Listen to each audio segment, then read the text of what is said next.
لا إله إلا الله لا إله إلا الله Rasulullah sallallahu alayhi wa sallam, amma ba'd. Inshallah, we'll continue with the second conduct, and that is with regards to interacting with people at their home. So, if you're invited at a guest's house, then how should one interact with them? And one thing to bear in mind is that Allah subhanahu wa ta'ala inside the Quran, He said, Al-yawma akmaltu lakum dinukum. So there's not a single aspect within our lives that Allah subhanahu wa ta'ala has neglected. Rather, Allah subhanahu wa ta'ala, He gave us a purpose and He gave us a complete way of life. And one can find guidance in every aspect and every matter of life.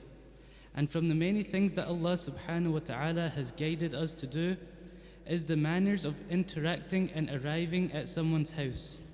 And the asl of all of this can be found inside the Quran and Sunnah. And the author, he says, الثاني, the second, إذا أردت الدخول على أحد فاستأذن واقفا عن يمين الباب أو يساره وإن أذن لك دخلت وإن قيل لك ارجع فارجع. He says, if you are to enter upon someone, then what you should do is you should seek permission by knocking on the door.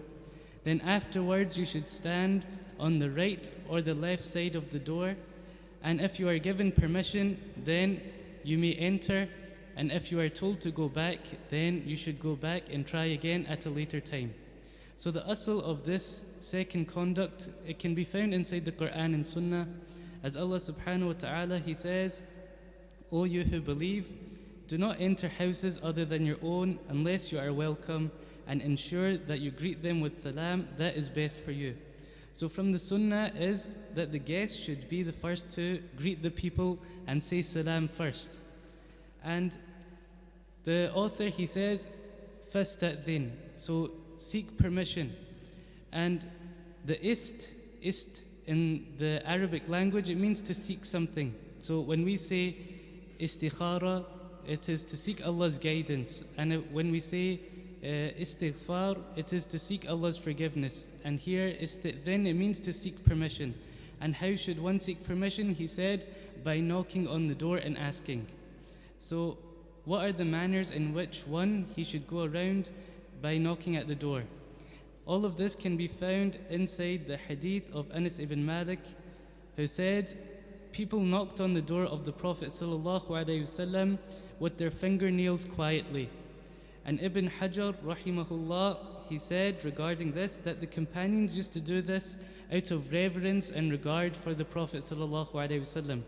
So it is known and it becomes known that it is not normal or it is not proper for a person to knock at the door of our elders and the scholars and the respected people, except that we knock at the door quietly. And if the place is far from where the door is, then there is no haraj in using that which is within its limits. So you should try and use the fingernails first, and if not, then the fingers, and if not, then the knuckles. And he said that he should stand at the right or the left side of the door. And this is done to preserve the aura of the individuals who may be inside the house or the room.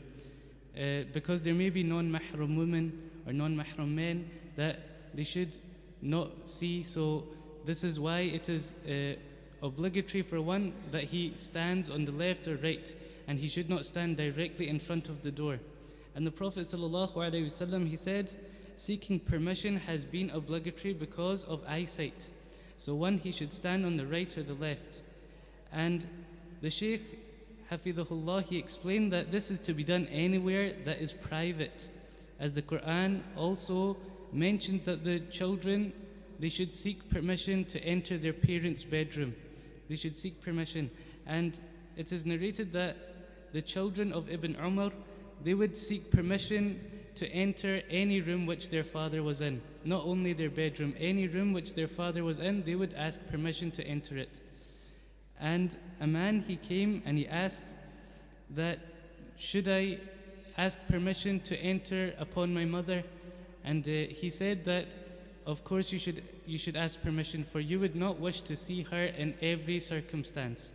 So here we even see that the major clue is because we may not want to see what's inside the room. So this is why, one, he should ask for permission first. And when asking for permission, then the person, he should use his name.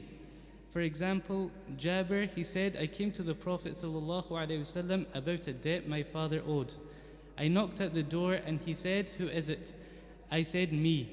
And then the Prophet ﷺ, he replied and he said, me.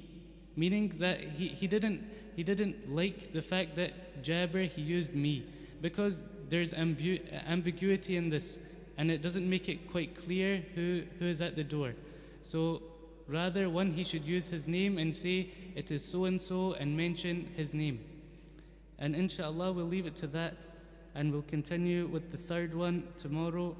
May Allah allow us to act upon that which we have learned. Subhanakallahumma wa bihamdik, ashhadu an la ilaha illa ant, astaghfiruka wa atubu ilayk.